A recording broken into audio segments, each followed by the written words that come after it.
सभी भाइयों को राम राम, हर हर महादेव। आज हम सभी चर्चा करेंगे कि हिंदू किस किस बात को लेकर के आपस में ही लड़ते रहता है, झगड़ते रहता है।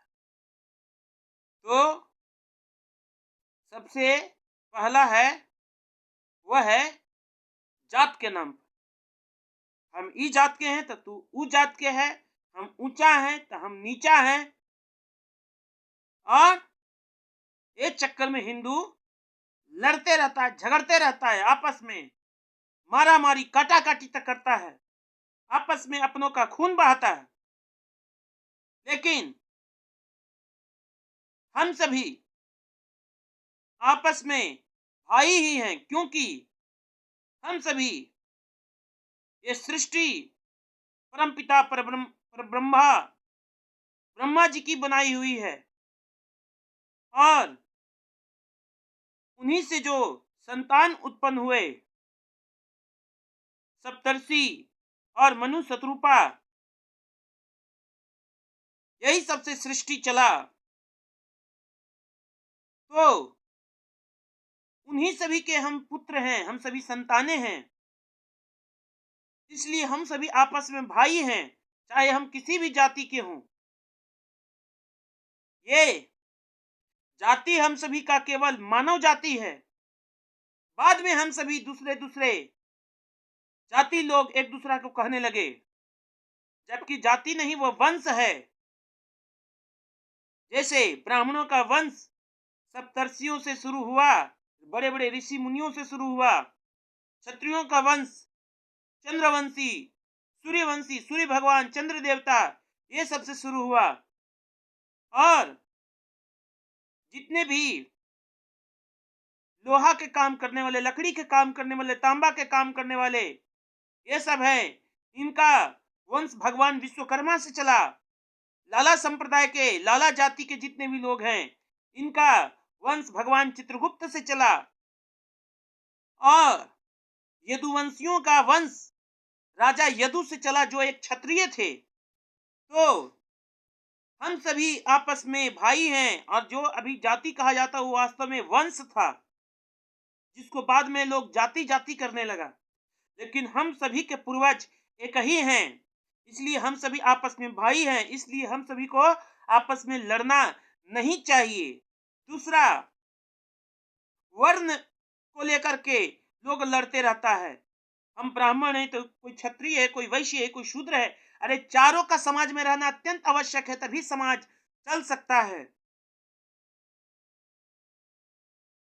ब्राह्मण का काम है यज्ञ करना, यज्ञ करवाना, पूजा करना, पूजा करवाना, दान लेना, दान देना, शिक्षा लेना और शिक्षा देना। जब ब्राह्मण नहीं रहेगा तो ये सब काम कौन करेगा? तो कर्म के आधार पर है। और क्षत्रिय काम है धर्म की रक्षा करना, राष्ट्र की रक्षा करना। जब क्षत्रिय नहीं रहेगा तो धर्म की रक्षा कौन करेगा? राष्ट्र की रक्षा कौन करेगा? वैश्य का काम है समाज को चलाना, समाज को सारी चीजें एक जगह पर उपलब्ध करवाना। वैश्य नहीं रहेगा तो आप कहां कहां हर सामान ढूंढते रहिएगा, अपने आवश्यकता की समाने। और शूद्र का काम है मानव समाज की सेवा करना। अगर शूद्र नहीं रहेगा तो आपका घर कौन बनाएगा? खेती कौन करेगा? आपका काम कौन करेगा? इसीलिए समाज में चारों वर्ण का होना अत्यंत आवश्यक है। इसलिए हम सभी को वर्ण को भी लेकर के आपस में लड़ने की कोई आवश्यकता नहीं है। प्रांतवाद, क्षेत्रवाद, भाषावाद, भाषा को लेकर के लड़ते रहता है हिंदू आपस में। प्रांत को लेकर के लड़ते रहता है, ये मराठी है तो ये बिहारी है, ये झारखंडी है तो ये यूपी वाला है, ये गुजराती है तो ये बिहारी है। और अगला पार्टी यहाँ पर आकर के रोहिंग्या बसा रहा है। हम हिंदुओं को अकल नहीं आ रहा है, आपस में हम सभी लड़ने में व्यस्त हैं। उसके बाद भाषावाद, भाषावाद में हम लोग लड़ते हैं। हिंदी बोलो होता है, ये बोलो, तमिल बोलो तो वो बोलो।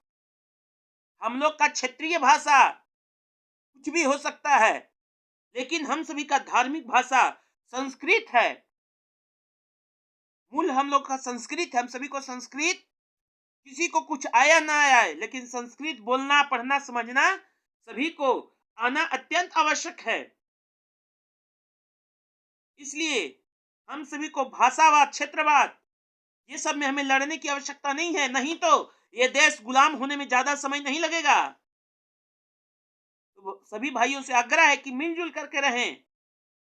उसके बाद हिंदू लड़ता है पार्टी को लेकर के, कि भाजपाई है तो ये कांग्रेसी है, तो ये सपाई है, तो ये बसपाई है, ये राजद वाला है, ये झामुमो वाला है, और आपस में लड़ते रहता है। नेता लोग मस्ती करता है और छोटा छोटा बात को लेकर के हिंदू आपस में राजनीतिक पार्टियों के चक्कर में लड़ता है। अरे जब मरोगे, कटोगे, खत्म हो जाओगे, तो कोई नेता तुम्हें बचाने के लिए नहीं आएगा।